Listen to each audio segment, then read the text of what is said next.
politics. It's been quite the decade these past 6 months. There's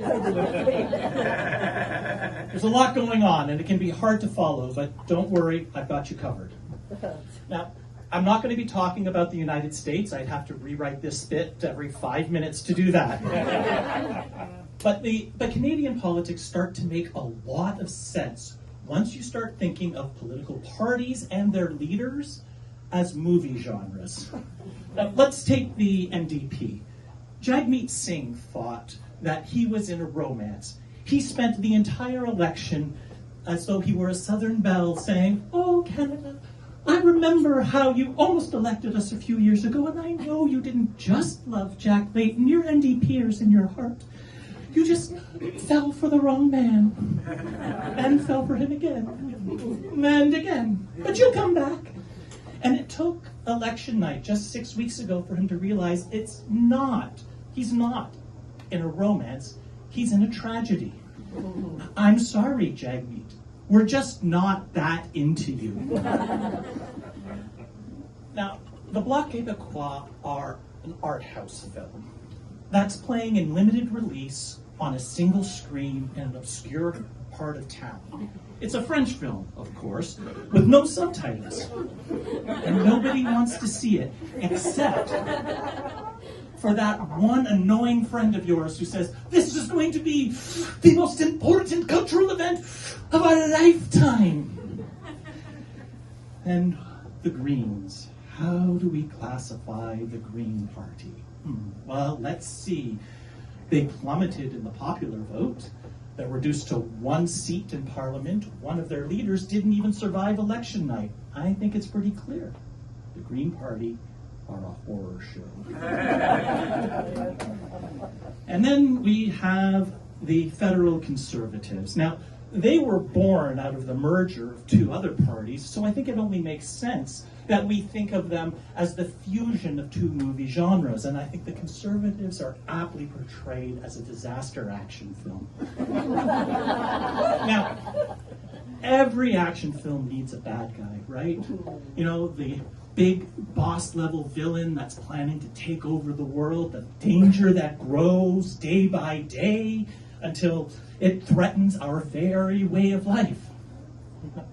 Ladies and gentlemen, I told you I'm not talking about him tonight. Clearly this is about climate change, a real disaster. And how does every disaster movie start? With somebody ignoring the advice of a scientist. But action hero Polyev, he's not constrained by mere science. Oh no. He may have lost his seat in the last election, but he'll prove his bravery by running in what is probably the safest conservative riding in the country. But he's got a plan. He's going to drill, baby, drill. He's going to axe the tax. He's going to build the homes. He's going to stop the crime. And we know that he will be triumphant because he can verb that noun. And that, of course, leaves the Liberal Party. Now, the Liberal Party treats politics as a comedy. And, I mean, Trudeau is that joker who thinks that old chair pull gag never gets old. Vote for us, he said. And it'll be the last election run under first past the post. Surprise! Put that wall there. It turns out it wasn't that simple. Oh, what's that, Canada? You actually like having a cabinet half full of women? Psych. Turns out those broads just got too uppity. Am I right? And yet, we loved the first outing. And the sequel got rave reviews, but the third outing, that was panned.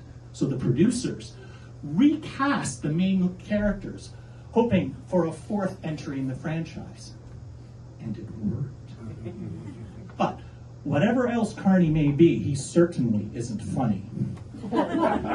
So he switched up genres, and the Liberals are now a documentary.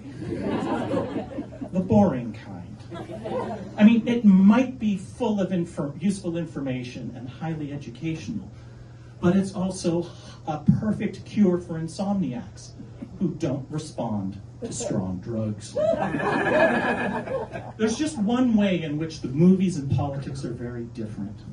I wish I could just walk out after 5 minutes and get my money back.